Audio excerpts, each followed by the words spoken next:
النهارده هنعمل مع بعض طريقة عمل البامية الويك.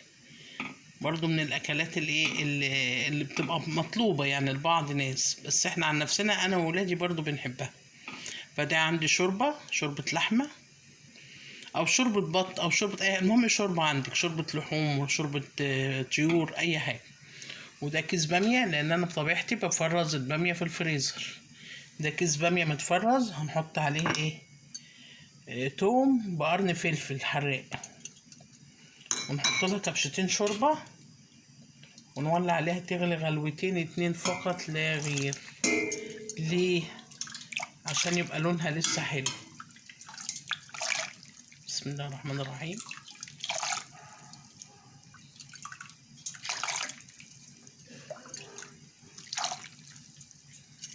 هي هتفك، بصي هتفك كده.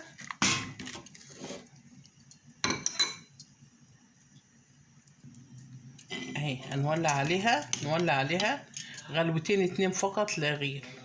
كلامي واضح تاني، البامية ما تخليهاش تغلي اكتر من غلوتين. بص هي فكت اهي غلوتين 2 وتبرد، ونضربها يا اما في الخلاط يا اما في الهاند بلندر. فانا هضربها في الهاند بلندر غلوتين 2 بس عشان تبقى حلوه. بعد ما البامية ده مقدار نص كيلو باميه، عليه كوبايتين 2 شوربه، وبتاع راس توم صغيره بقرن فلفل اخضر نيه، تكون ضربها في الكبه او دقها في الهون. غلت غلوتين هنضربها بالهاند بلندر. هطفي بس عشان الصوت. بعد ما اتضربت بالهاند بلندر بصي شكلها اخضر ازاي، والتقل بتاعها لازم ما تبقاش خفيفه، تبقى السمك بتاعها تقيل شويه مش خفيف.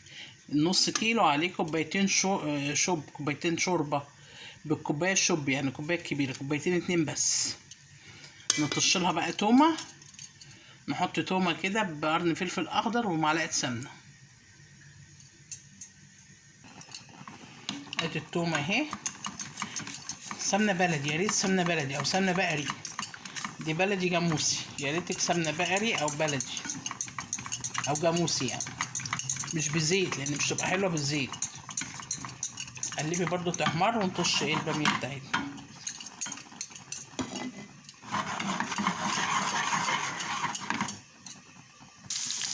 نصيحه مني للبنات اللي هم اللي لسه متجوزين، خدي النصيحه وتعاملي حماتك حلو واهل جوزك حلو، هتعيشي مرتاحه وجوزك هينبسط بيكي. انما معلش المشاكل بتعمل مشاكل، فاسمعي كلامه وحب حماتك زي ما بتحب امك. حب حماتك لان هي بقى برضو ام، لان صدقيني كل حاجه بتقعد، فعامليها لوجه الله. واخوات جوزك برضو حبيهم، ودايما رحبي في بيتك باي حد خبط عليكي، رحبي بيه. ما تقوليش لا، ما تقوليش انا مش قادره، لا بجد والله ربنا سبحانه وتعالى، يعني سبحانه وتعالى بيديك الصحه وبيقويكي، ودايما بيتك بيبقى كريم وفيه خير. اوعي تقولي لا، اوعي تقولي لا خالص. قولي اهلا وسهلا يا مرحبا. خليكي بنت اصول، احنا لما بنشوف حد كويس ما بنقولش شكله حلو، بنقول ابن اصول او بنت اصول.